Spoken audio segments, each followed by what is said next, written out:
And one thing that it kind of highlighted to me isn't necessarily the fact that like we've gained skills and we've like grown as well in our own abilities. Yeah. But I also feel like we've also leaned more into him as well and leaning more into the spirit, and truly being guided in that way.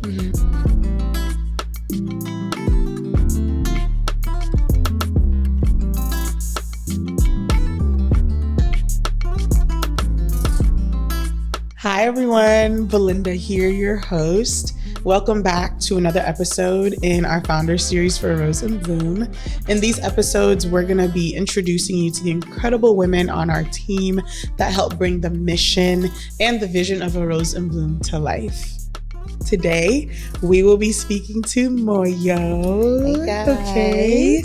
She is our director of media and graphics, and all the things that you see on our social medias and brings our stories to life through those mediums is her. So let's dive into her story, and her giftings.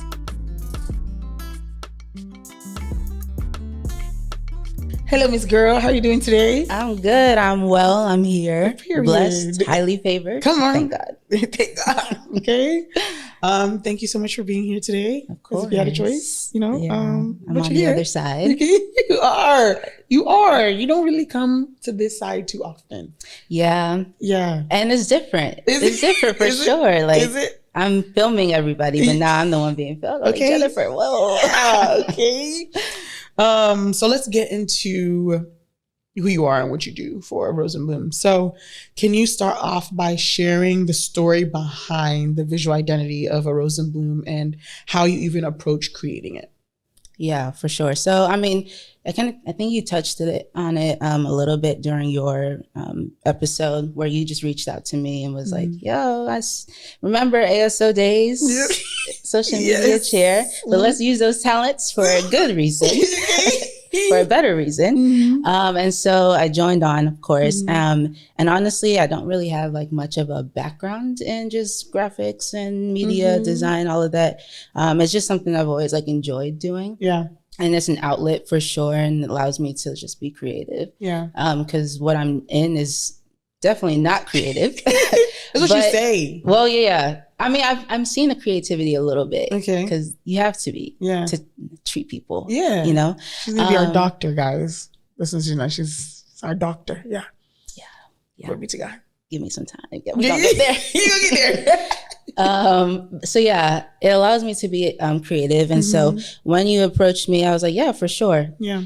I will be honest, I didn't really have much of an idea initially. We was definitely winging it. On exactly like, okay, what does a visual identity look like and how does that entail? And it's something that's just grown, and I've really grown to understand what that is for a Rose and Bloom. Yeah. Obviously you want it to be cohesive, everything that you put out. To match, you know, I'm not using greens and blues one post, and then, you know, our color scheme is different on another. So definitely keeping that in mind. And then also just in terms of like the creative process. I'm not a planner in that aspect, which is funny because I'm definitely a planner in everything else. But sometimes I just go into it and I'm winging it. Oh, good to know, because I feel like you plan things. I plan things, but I don't necessarily sketch things out or like I'm like, oh, this is what I want to do. I kind of just throw random stuff onto a page and then we just figure things out. So if you ever see my like canvas, it's literally like the actual product is maybe like 9 pages in it. Like I'm creating different things and maybe I'll tweak something and like pull from this one that I liked here and pull from this one and just like kind of mesh it together. But everything again is just honestly, I would say it ties back into what Maddie does as well with the storytelling, and just being able to take what she does video and then kind of replicating that through posts so that we can invite people in, of course. So that's definitely a huge part, and just being real as well and just capturing like what we enjoy in the studios and trying somehow to like manage it into a little post that we can like bring people in. That is so good. I didn't know that you kind of just start. Yeah. Like that's amazing to me because I don't have that. No. Yo, I will do something in the Canva and I'm like, yeah, like this 8, like this graphic 8, I'm gonna show it to Mo. And I'm like, hey Mo, can you like this? And she's like, yeah, I will. And I'm like, oh, like, what do you think? She's like, oh yeah, it looks great. I go in and it's not what I created. Like at all. And it's like 10 times better because again, she's gifted for this. And like I said in the beginning, know your giftings, right? Because that's not mine. But like, it's just crazy to me that you're just like, actually, this and that. And then always the little things. Like I'll notice like, man, this needs to be adjusted a little bit. Like the alignment is off. And I'm a very like particular when it comes to those things and like attention to detail for sure, which has helped me as well. Being able to do this position and then its role. Yeah, that's great. Now look, I thought I was detail oriented and then Mo came into my life. I'm like, I'm not, but it's okay because someone is. That's what we're here. That's what I'm here. That's what she's here for. How has the brand aesthetic evolved since you started, and what can we expect when it comes to things on our new website or our social medias and stuff like that? Yes, honestly, when I first hear this question, it's definitely just the fact that we've grown. Like, we have grown. Okay, when she was talking about scrolling, like if you scroll to the bottom of the page, you'll see some things. But we've grown, okay? Glory be to God, okay? And honestly, even our page really just reflects the journey of this brand as well. Very true. And how we've started at the beginning where we were just shooting at Chris and Theo's. Yeah. And then now we were in a studio space and just our evolution in that regard. Yeah. And one thing that it kind of highlighted to me isn't necessarily the fact that like we've gained skills and we've like grown as well in our own abilities. Yeah. But I also feel like we've also leaned more into him as well and leaning more into the spirit and truly being guided in that way. And so I think that's why our growth has also shown in that way is because we're allowing him to carry us as well and not just trying to do it on our own. So we were definitely winging it in the beginning. And our aesthetic has grown and just being able to reflect our vision and our goals for the podcast and honestly the overall brand as well. And then just being able to like show that authenticity. Because I know, again, the whole mission is being real and allowing people to see real stories and allowing for a space for people to also be comfortable to share as well. And so all of that just goes into just how do we want to portray ourselves? And then so I think we've definitely stepped into that more and we've grown in being more comfortable in showing and sharing ourselves in that way. It's been a process. And it's definitely something that I myself am growing to step into as well, even hence me being on this chair on this side. So, I definitely have seen us grow individually in all facets really of our lives and then how that's reflected in the product that we put out. God, that's so good. Even when you were talking about our Instagram page and like how it's evolved. I think I knew that subconsciously, but I'm thinking back to what it was in the beginning and then like season 2 and then season 3 especially, girl. It was like, is this the same person who's still doing this? Wow.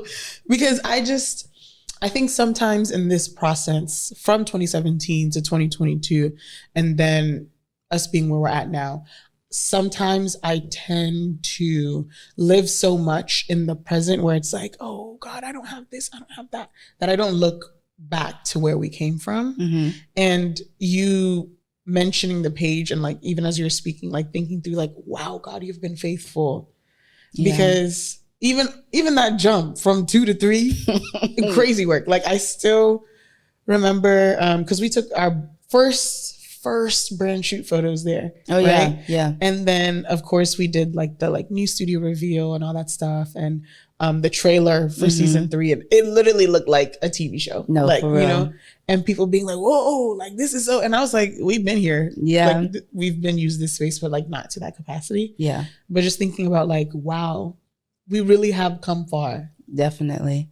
And one thing it kind of speaks to me on as well is just being consistent with what you have in the moment, and how so good, you know, we were working with what we could at the time. But we were still showing up. We still were putting out episodes, even though it may not have been perfect, but we're definitely like working on that and refining our craft in that moment. And then it just continues to evolve and allows us to do bigger and better things, and being able to like, you know, really be able to do it well as well. So good. A lot I can say for that. I'm just like, wow, God, like you just be bringing all these things together. So grateful. So what has it been like for you to create for a God-centered mission and brand? Like, how has it shaped your creative process or even your faith journey?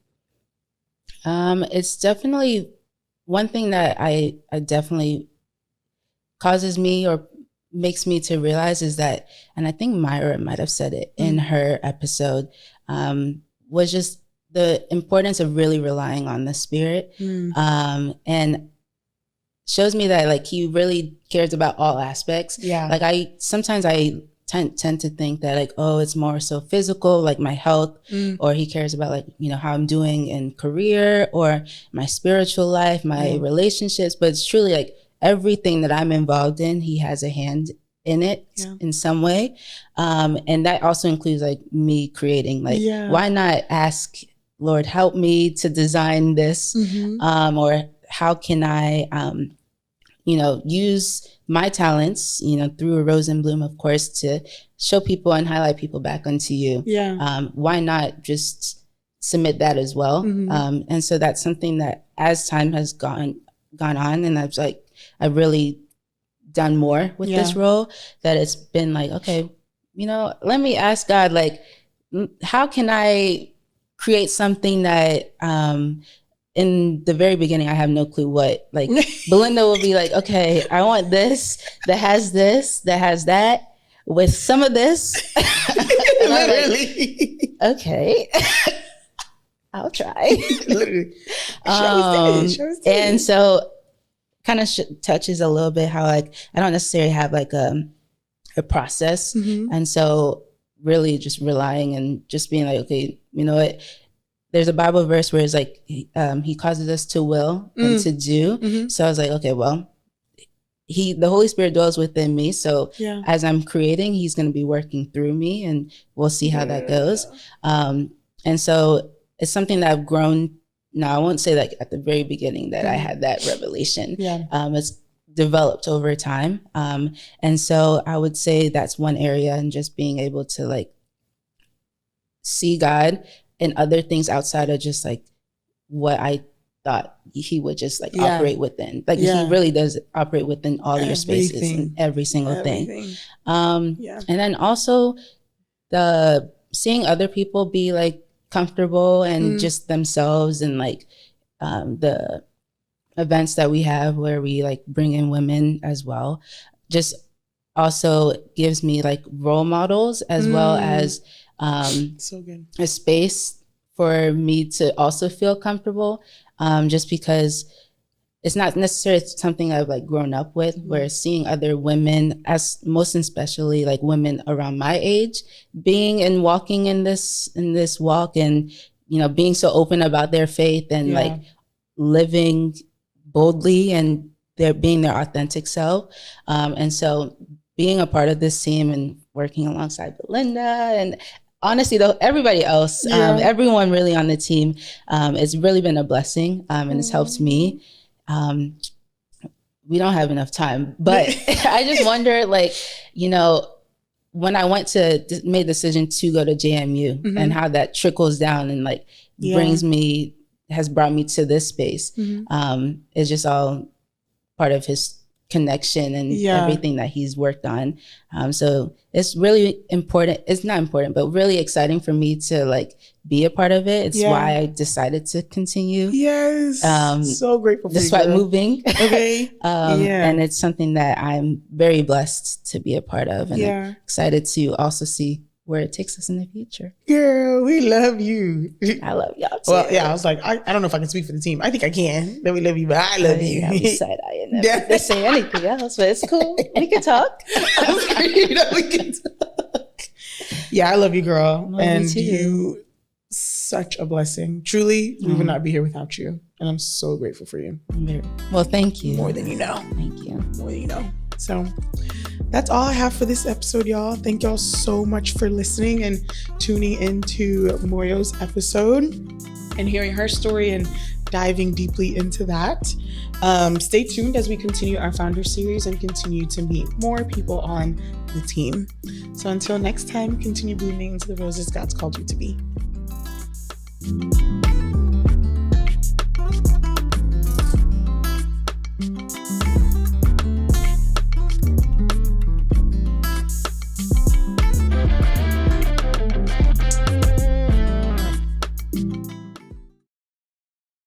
You're listening to a Rose and Bloom podcast, a production of A Rose and Bloom, where women's stories bloom in Christ. Thanks for watching. See you next time.